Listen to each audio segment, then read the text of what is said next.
হারাম বা সন্দেহপূর্ণ খাওয়ার সময় বিসমিল্লাহ বলে খেয়ে নিলে আর অসুবিধা থাকে না, কথাটি সত্য কিনা? এটা হলো 2 নম্বর মুসলমান যারা, এরা সাধারণত কোনো কিছু হারাম কিন্তু ডাইরেক্ট হারাম খাইতেও আবার ইতস্তত বোধ হয়, এটাকে নিজের জন্য হালাল করার জন্য একটা বুদ্ধি বাইর করছে, এটা ভাই বিসমিল্লাহ বলে খেলে কোনো অসুবিধা নেই। অনেক ডায়াবেটিসের রোগী আছে, তার জন্য মিষ্টি খাওয়া নিষেধ, কিন্তু সে এটা খাওয়াকে হালাল করার জন্য এই মাসালা বাইর করে, বলে আরে বিসমিল্লাহ বলে খেলে কিছু হয় না। তো এগুলো সবগুলা মন গড়া ফতোয়া, এবং এগুলো মোটেও সঠিক কোনো কথা নয়। যেটা হারাম সেটা বিসমিল্লাহ বলে খাইলে শুধু হারাম হবে না, হারাম ডাবল হবে আরো।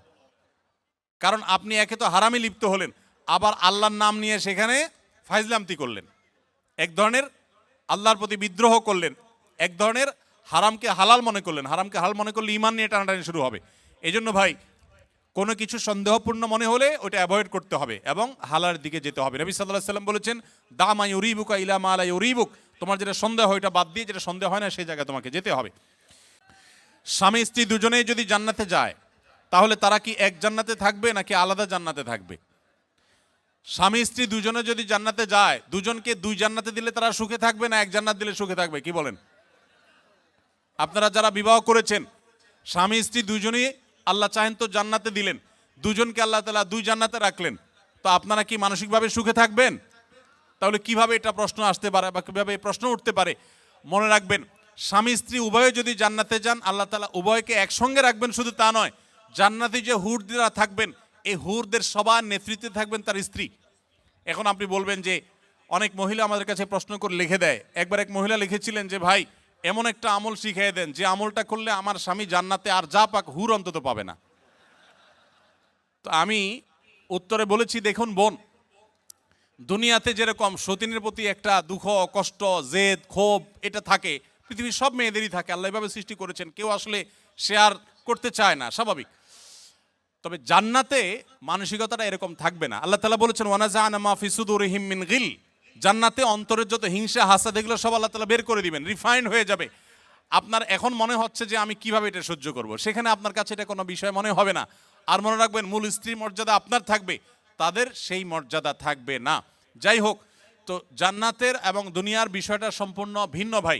আমরা অনেকে জান্নাতকে দুনিয়ার সাথে তুলনা করি। এক লোক, তিনি ধূমপান করেন, তিনি বলেন যে ভাই জান্নাতে তো যা চাবে আল্লাহ তাই দিবে, তো আমি তো বিড়ি ছাড়া থাকতে পারি না, জান্নাতে কি আল্লাহর কাছে এটা চাইলে আল্লাহ দেবে কিনা? তো আমার উত্তর হলো, আপনার এই যে বিড়ি বা ধূমপান করার যে, সিগারেট পান করার যে আপনার বদভ্যাস আছে, এই কুরুচি জান্নাতে থাকবে না ইনশাআল্লাহ। আপনার এই কুরুচিটাই কি হয়ে যাবে? চেঞ্জ হয়ে যাবে ইনশাআল্লাহ। অতএব জান্নাতে স্বামী স্ত্রী উভয় যদি যান, তারা একসঙ্গে শুধু থাকবেন তা নয়, বরং তারা স্বামী স্ত্রী হিসাবেই থাকবেন ইনশাআল্লাহ। আল্লাহ আমাদের সবাইকে জান্নাতে একত্র হওয়ার তৌফিক দান করুন। এখানে কোরিয়াতে বেশ কিছু চকলেটের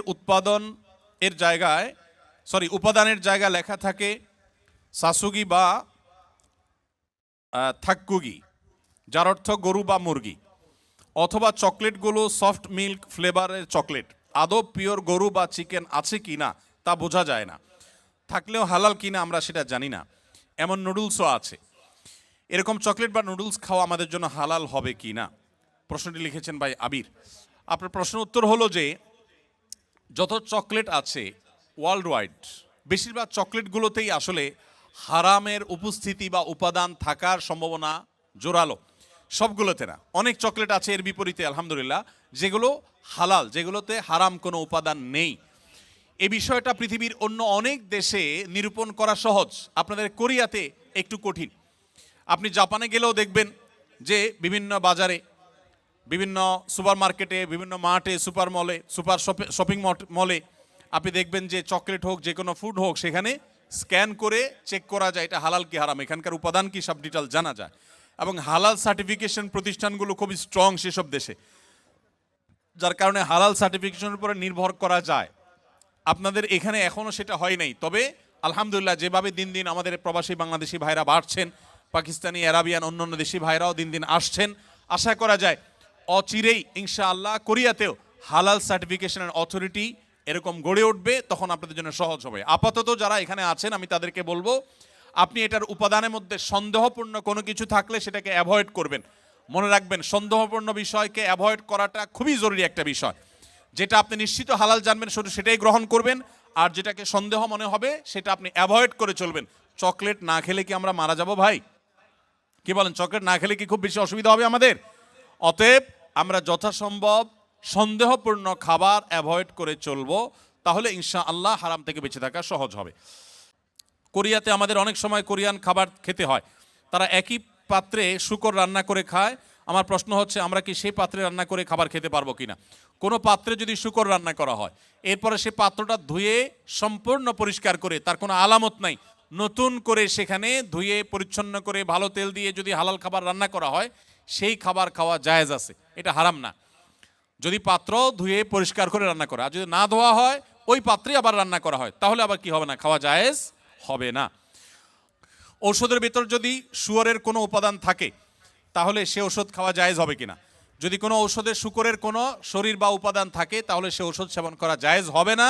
যদি বিকল্প কোনো ওষুধ থাকে, যদি আল্লাহ না করুক এমন কোনো রোগ হয় যেই রোগের এছাড়া আর কোনো ট্রিটমেন্ট নাই এবং মরণাপন্ন অবস্থা হতে পারে, তাহলে নিরুপায় হলে সেই ব্যক্তির জন্য বহু শর্ত সাপেক্ষে সেটা জায়েজ হতে পারে। কিন্তু যখনই বিকল্প কোনো কিছু আছে, তখন কিন্তু আপনার জন্য হারাম ঔষধ সেবন করা জায়েজ হবে না।